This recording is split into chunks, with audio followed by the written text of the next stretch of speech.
Welcome to Generating Gratitude, a look at personal growth in a grateful life. What follows is not professional advice or medical recommendation, but stories and perspectives about living with gratitude. Now, here is your host, Joe Volk. Hello, folks. Welcome to another blazing edition of Generating Gratitude. I'm Joe, your host. Shall we start out the show like we always start out the show? Of course we will. Can't be hateful, and you can't be grateful at the same time. Very grateful, my friends at Connoisseur Media, let me doing this. So let's start this week's Generating Gratitude. What I want to talk about is hitting the bottom. If you've talked to any alcoholic or any drug addict that's in recovery, or attempted recovery, it's about hitting bottom. You have to reach that point, that one point where you never ever want to go back. I hit that one spot, and I remember mine. Mine was January 26th, 1986. That one chilling moment. That one moment I still remember after 40 years. And it still shakes me a little bit. What is that bottom? And everybody's bottom is different.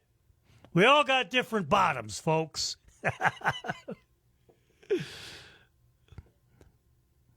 But the end result is all the same.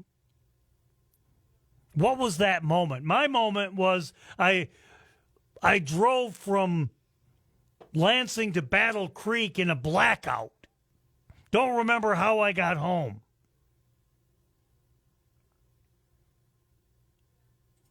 Woke up the next morning. It was after the Super Bowl. Was at a Super Bowl party. Woke up the next morning, blacked out, didn't know how I got home. Apparently I stopped at a fast food restaurant, because there were fast food wrappers. My apartment door was open. January, probably not a good idea. But that thought hit my mind.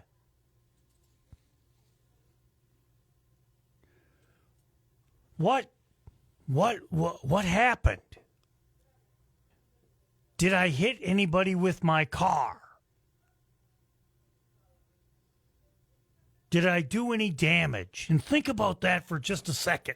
That I woke up in that cold sweat, not knowing. I could have hit somebody. I could have killed somebody. And I laid there for a second on the bed. And I had to get up and go look at my car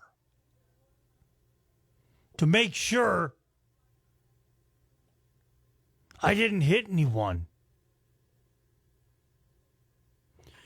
Because my bottom was this.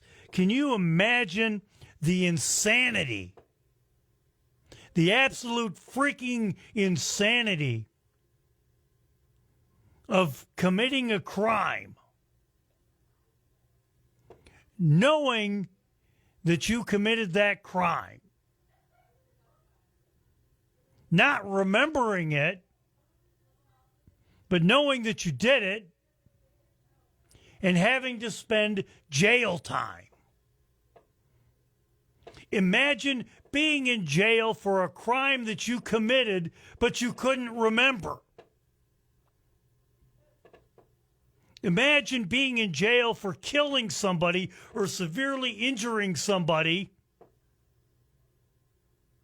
and not being able to remember it. Still scares the hell out of me today. That was my bottom. That was my bottom. And so I looked up online, what are some other people's bottoms? Because again, if you know somebody who's a practicing alcoholic and practicing addict, that means they haven't hit bottom yet. And the only hope that we have for recovery is that they hit their bottom and realize it. Because sometimes people's bottoms are death. And it's too late. This bottom, I woke up on my back on the couch, choking on my own vomit. I'm so lucky I heard so many stories like this, because the worst of it was my young son would have found my body. That was enough for me.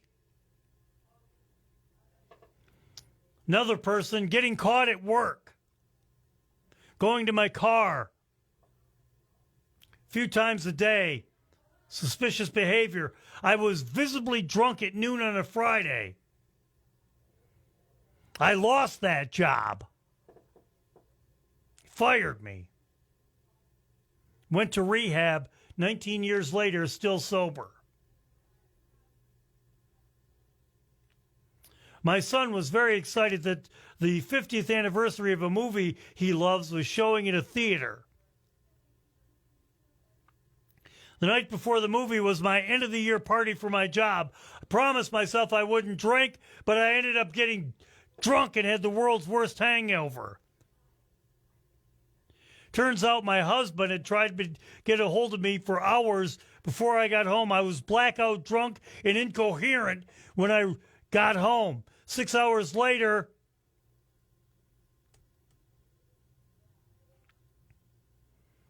I got up and I couldn't go to the movie with my family and disappointed my son. I've been sober since.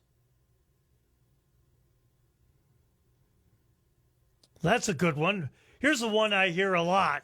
My bottom surprised me. It wasn't the first DUI. Wasn't the second DUI. It wasn't losing my job or ending a relationship. Now imagine that. Your bottom wasn't the first DUI, the second DUI, or the end of a relationship. It was when I was too drunk to call my mom on her birthday.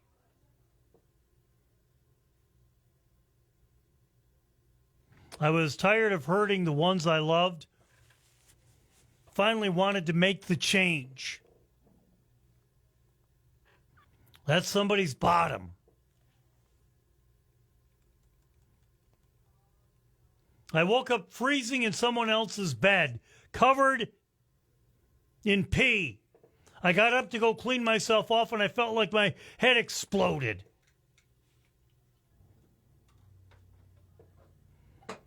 I threw up all over the floor and had urine running down my legs. I started to cry.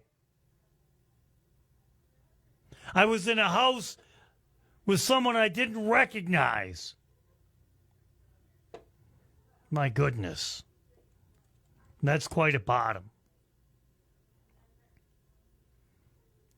Cops found me asleep in my running car at a store parking lot for my third DUI.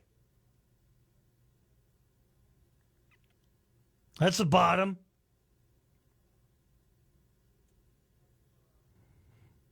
In front of a judge, 14 weeks pregnant with my daughter.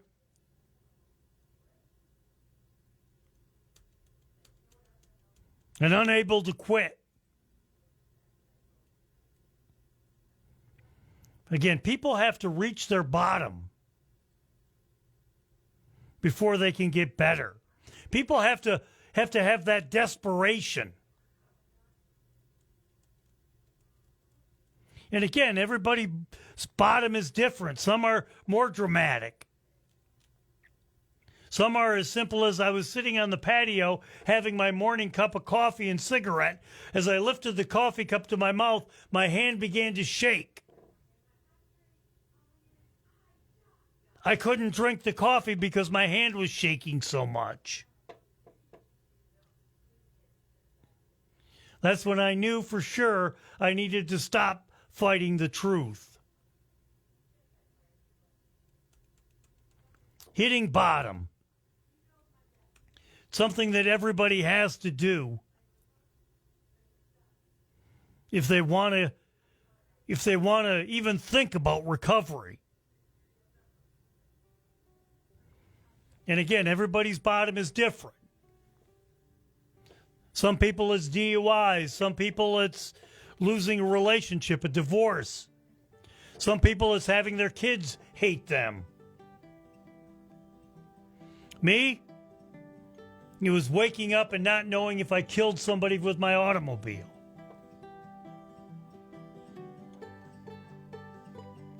There we go. We'll have more of these stories about hitting bottom a little bit later in the program. You're listening to Generating Gratitude here on WSGW. I'm Joe, your host, and we'll be right back with a guest.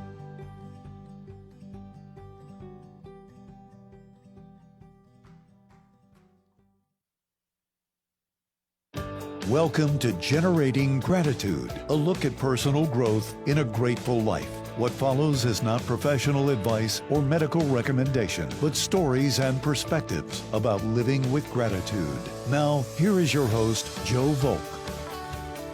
Hi, and welcome to Generating Gratitude this week. Grateful that you could be with us in another blazing edition of Generating Gratitude here on WSGW. We're going to jump right into it today and talk about grief. You know, grief is kind of an amazing subject. Grief, it's silent, but it's very powerful.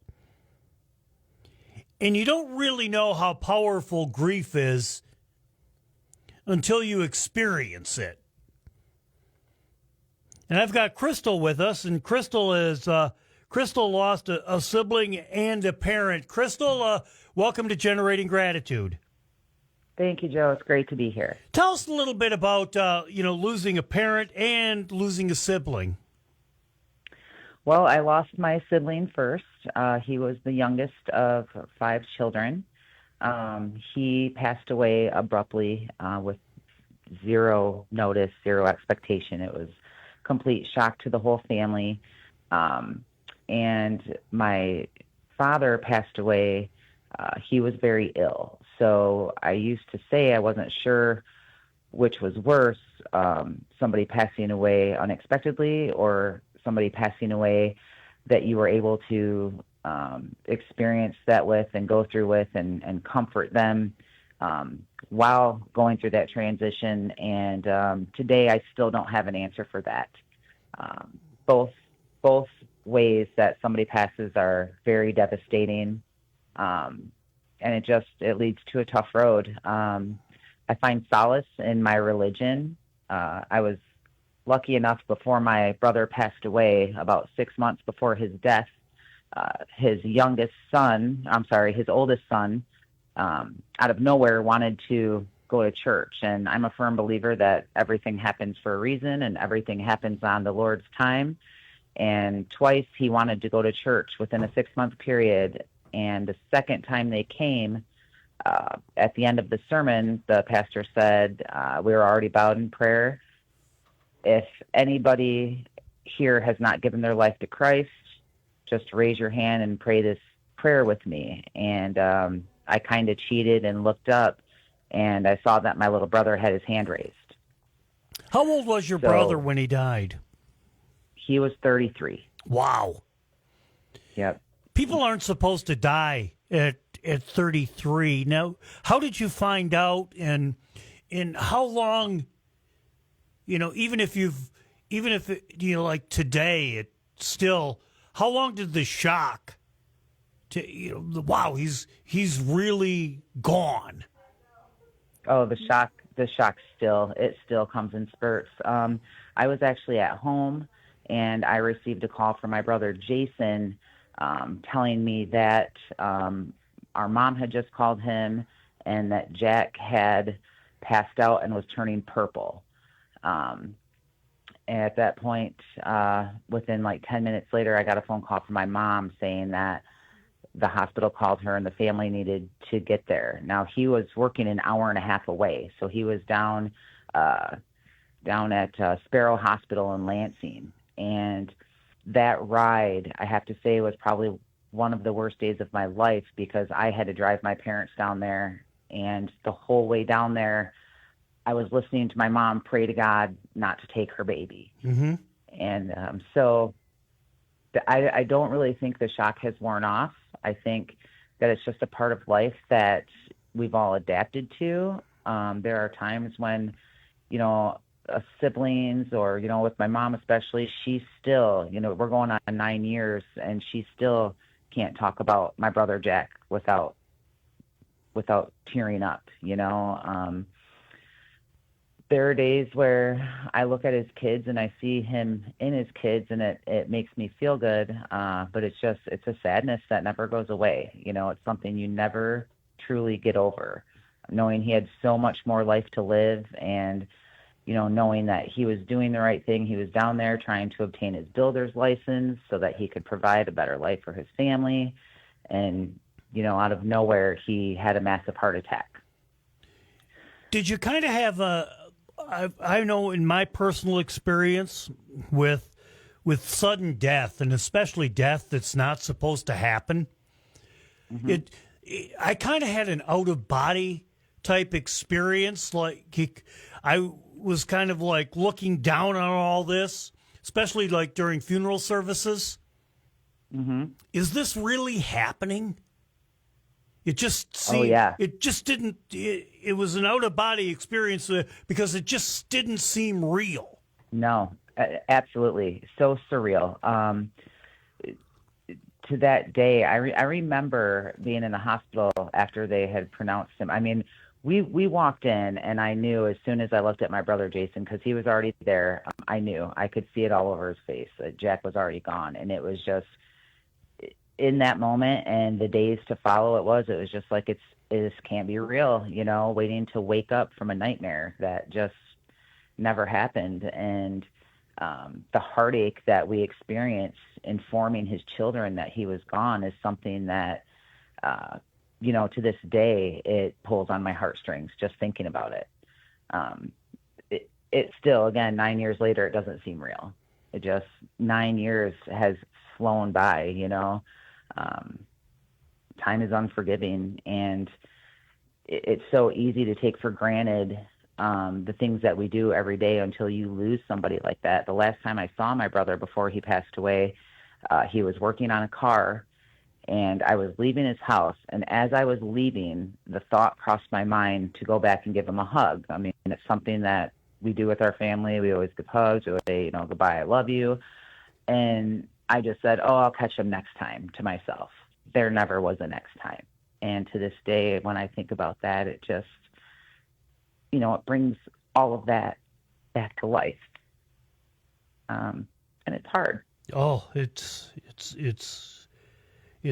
horrible, It's the worst. Crystal, do you mind? What attracted me to you is your Facebook post. Do you mind if I read that? No, that's fine. I have lost a sibling and a parent. After losing a sibling, parent, or someone close to you, nobody tells you how the grief sneaks up on you. On a bright sunny day when everything seems fine, you'll be driving down the road and out of nowhere, tears start filling your eyes. A song, a scent, a memory, something small will pull you back into that place of loss. And for a moment, it feels just as raw as the day it happened.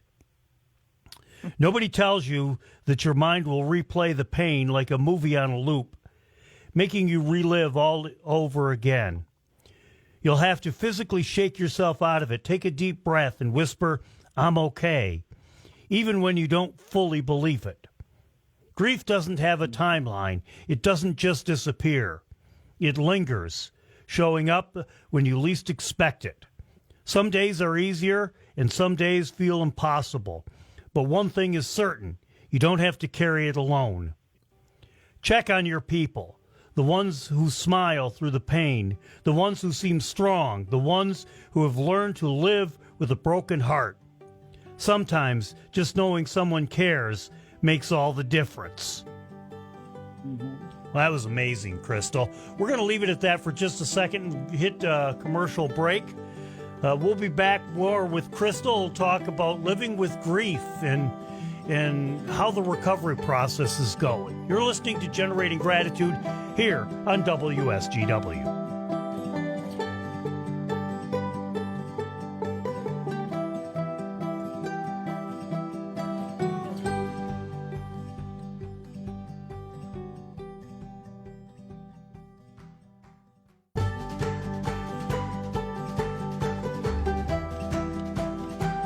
Welcome back to Generating Gratitude here on WSGW. I'm talking with Crystal, who's having a discussion about losing a sibling and a parent. And before we went to break, Crystal, I read your Facebook post, and it was so amazing. On a bright sunny day when everything seems fine, you'll be driving down the road, and out of nowhere, tears start filling your eyes. That capsulates grief about as well as you could do it. Absolutely. And a perfect example of that is my dad and I. We used to we tended to the cemetery that my grandfather and some of my dad's siblings rest in, and when we would get done, cleaning up the grounds, we would always go for a ride, and we'd always have lunch at the same spot. And occasionally, I'll take that ride by myself. I've actually taken my daughter on that ride and shared it with her. And what turns into, driving and thinking about happy memories and being glad that my dad is finally out of pain. I'll pass, by somewhere where we got out and explored a little bit, and it hits you.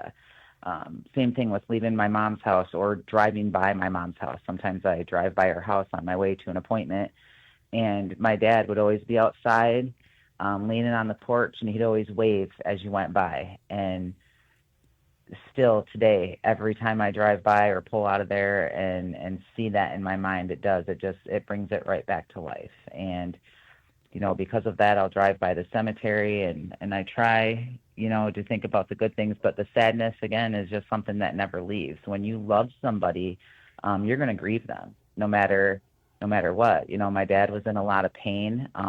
It was a decision that we all made to remove life support, and that, in my opinion, is the strongest way you can show somebody love, is to let go of that selfish part of yourself that wants to keep that person alive no matter what. But knowing there's going to be no quality of life, you have to let them go, and you have to force yourself to transition into that state of grief.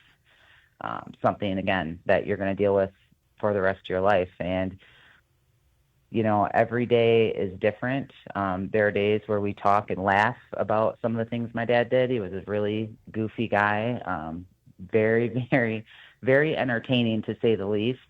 But, sometimes those memories end up in tears just because, you're not going to hear that again. Or, we're fortunate nowadays that we have videos and things that we can hold on to where we can hear their voice. But when it comes back like a rush, and it's not a pleasant one, I have a few voicemails on my phone from people who have passed away, and they're very tough to listen to sometimes. It just rips you up. Because you can a voice, a picture, or just something like that. Absolutely, a song. A song comes on that reminds me of my dad, and it just, I go back to the day it all happened, and just as painful as it was that day, if not more. And you have to deal with it, because if you don't deal with it, it's going to linger either way. But if you don't deal with it, it's worse for you. You have to be able to mentally deal with that in order for it to take and run its course, for your mental health. I mean, I know people who have not grieved over people that have passed away years ago, and it's just so damaging. It's a tough thing to embrace, but we're forced to. And again, I find solace in my religion, that we're promised that we will see them again. Mm-hmm. And that's what I hold on to. I cling on to that every day. There are times I pray and I ask God to give my dad and my brother an extra bump of love for me. It's just something that I tell myself that makes me feel better. Everybody deals with grief in a different way. I unfortunately am the one that is always silently chosen in my family to be the strong one. And that's those words that you read in that Facebook post. That's one of the biggest things for me, because they do always think I'm the strong one. Right. I'm the one who we got up and we all said, basically we each gave our own eulogy at my brother's funeral and at my dad's funeral. And I was the only one that could get up and do it without tears. I got up and said what I needed to say, but that doesn't mean I'm hurting any less than they are. In fact, I might be hurting more because I had a different relationship. We all have different relationships with our parents. We all have different relationships with our siblings. But it's easy for people to forget that the person they think is the strongest still needs that affection and that checking on, and, just to know that, hey, I know you're not as strong as you're acting like you are. And if you need an ear, you need a hug, just let me know. A lot of people just don't see that because we put on that face like we're okay because we did what we needed to do, and that's life, right? It's a circle of life, but it doesn't make it any easier, especially when you're silently elected to be the strong person for the whole family. It's a tough spot to be in. I love this line, Crystal, in your Facebook post. Grief doesn't have a timeline. It doesn't just disappear. It lingers, showing up when you least expect it. I know in my personal life, that's so true.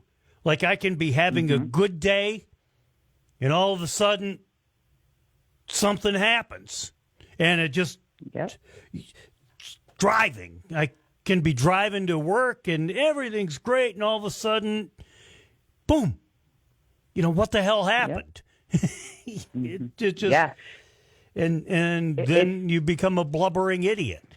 You do.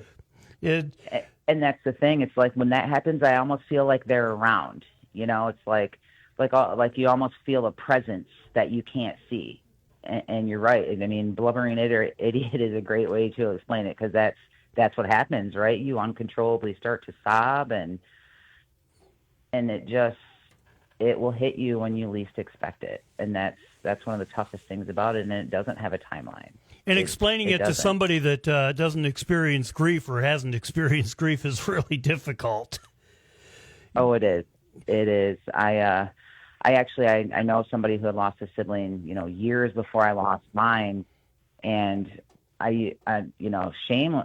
shamefully, I used to think, gosh, why don't they just let him rest? Like, let him rest, quit talking about him and throwing him into everything. And now I think of how wrong that was for me to feel that way, because that was their way of continuing to keep him alive, right? Because I do the same thing.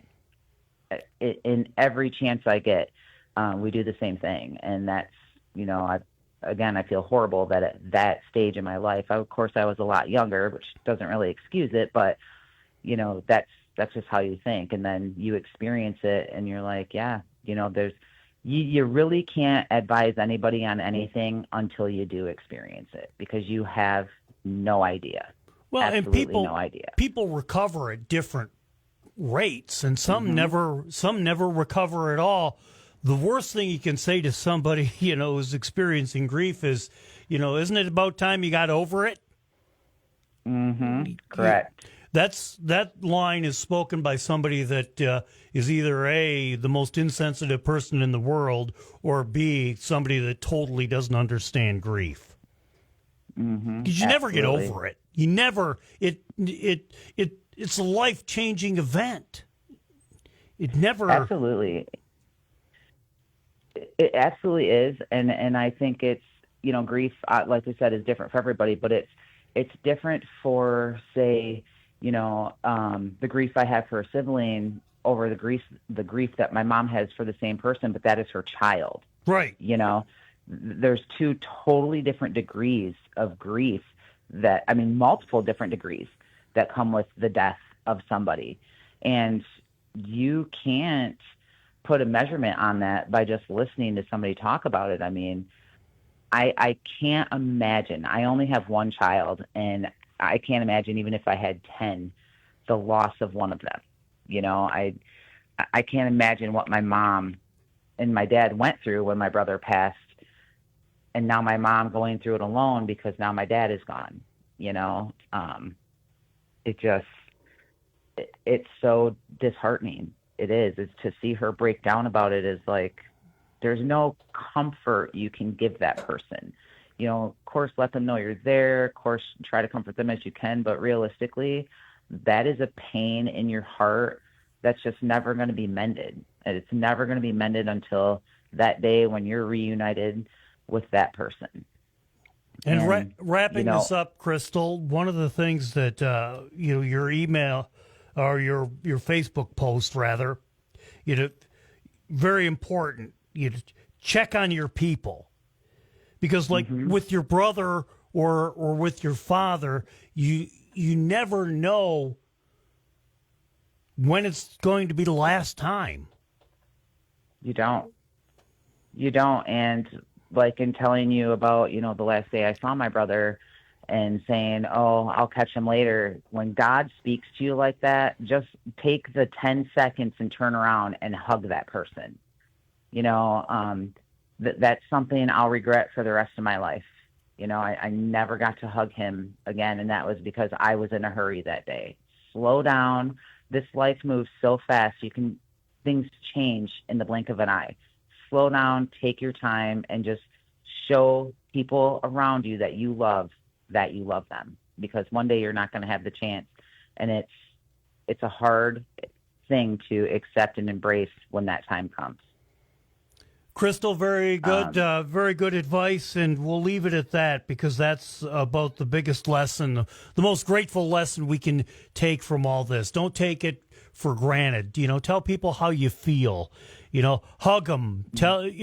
You never know when it's going to be the last interaction you have with them. Crystal, thank you very much for sharing your story this afternoon on Generating Gratitude. Just amazing, and my best to your family and yourself, and hopefully that someday you'll get peace through the grieving process, and again, your story has helped so many other people. Thank you, Crystal. Absolutely. Thanks so much, Joe. You have a great day. You're listening to Generating Gratitude here on WSGW.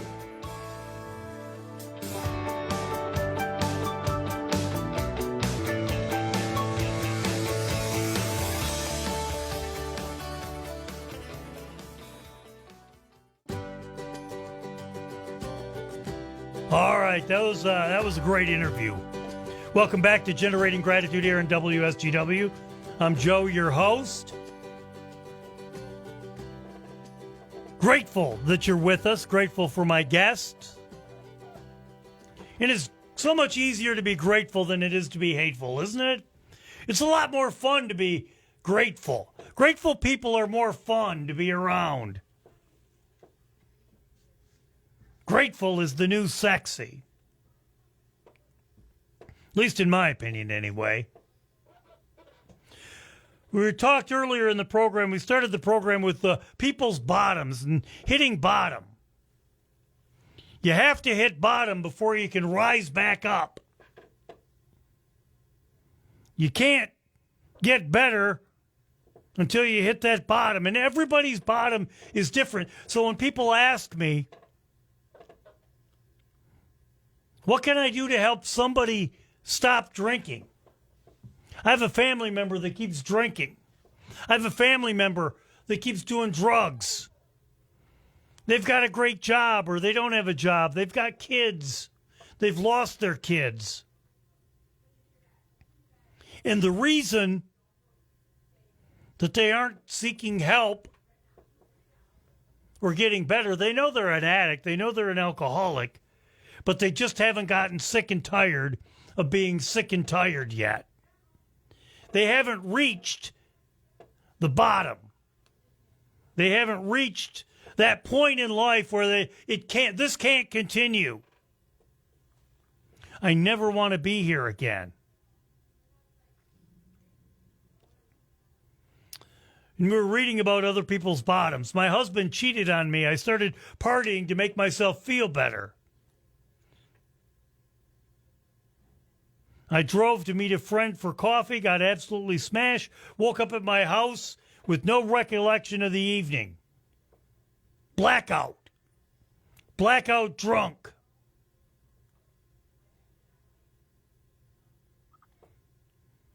Here's a little bit more serious one. I drank every weekend, up to 18 beers a night.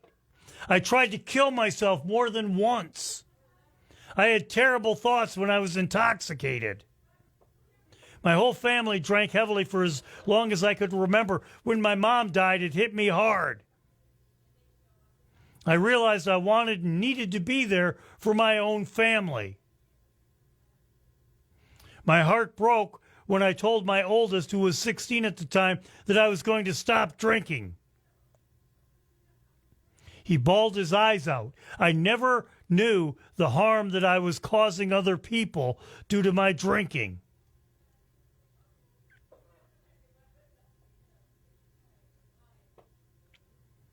I hit rock bottom many times and still continued drinking. It wasn't until I grudgingly agreed to try a group for addicts. Took more than a year of going, because sometimes even when you hit your rock bottom, you're not ready to get better yet.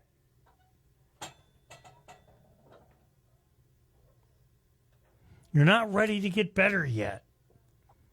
I tried to stop drinking many, many times, but my rock bottom was after my dad passed away.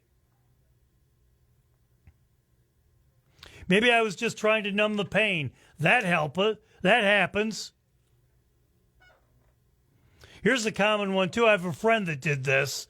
I embarrassed myself at a work event and woke up the next morning with a very clear picture of what my life would look like if I didn't stop. Unemployed, alone, horrible health, and as selfish as the day long. That was 4 years ago. I went and I got help. That's a cool story. It's hitting that bottom. Sitting in a ditch in Allegan County, realizing I was still alive when I didn't want to be. Then sitting in jail for 3 months, getting out of jail with no family, no job, no belongings, besides for a pair of shorts, shoes, and a hoodie. How about this one? Living in a van in Toledo, which living in Ohio is a bad thing, just being sober. But living in a van in Toledo in February. I was hospitalized after having a withdrawal seizure and experiencing hallucinations. I was 30 years old and had liver damage. I lost custody of my son and was crippled with anxiety. The good news is I've been sober 7 years.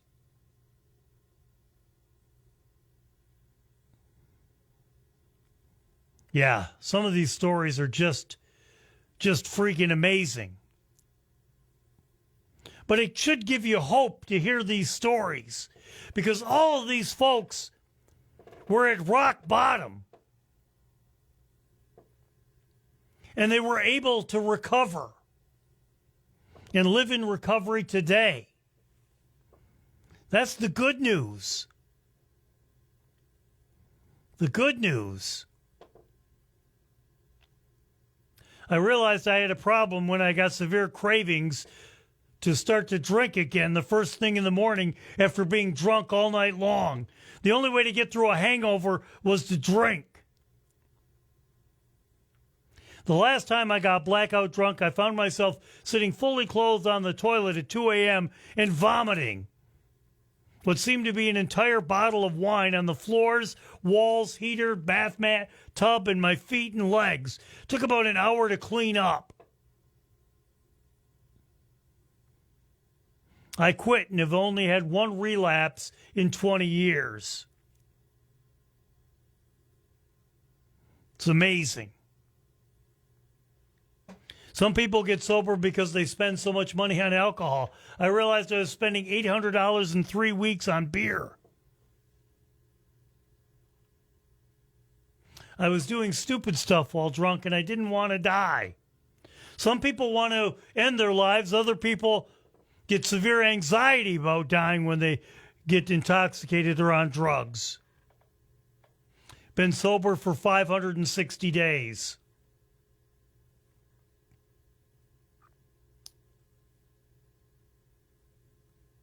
I am about to lose my relationship of 10 years. For the last 3 years, I drank a fifth of whiskey every other day. She approached me and said that it's him or it's alcohol or me.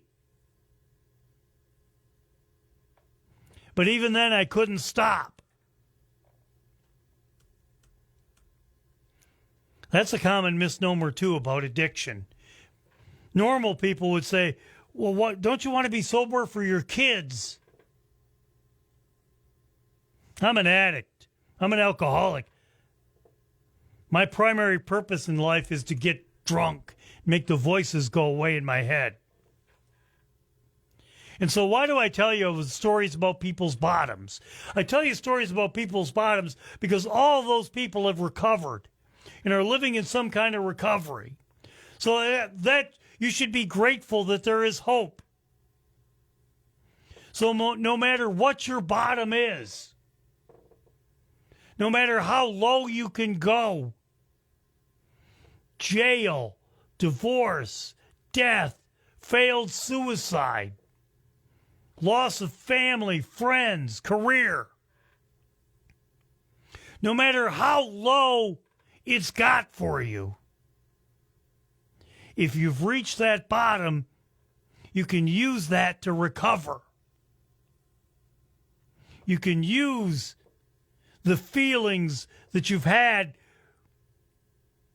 the darkest before the dawn. Remember how you feel. And remember that you never, ever, ever want to go back there again. And you don't have to go back there again. If you turn that desperation into action, turn that worst case into the best case. Because you can recover, you can hit bottom, and you can rise to the top. It can happen. I'm living proof of that. I talked to hundreds of people that have hit bottom and come back and have recovered. So if there's somebody in your life or you're that person, why can't I quit? Why can't I stay sober? Why can't I stay off drugs? There is hope. Hit that bottom where you never ever want to be there again. And then you'll learn to live in gratitude like I do. Because remember, as we close the show for this week, you can't be hateful and you can't be grateful at the same time. It's one or the other. It's your choice, folks. I hope you choose to be grateful. This is Generating Gratitude. I'm Joe, your host. We'll see you next time.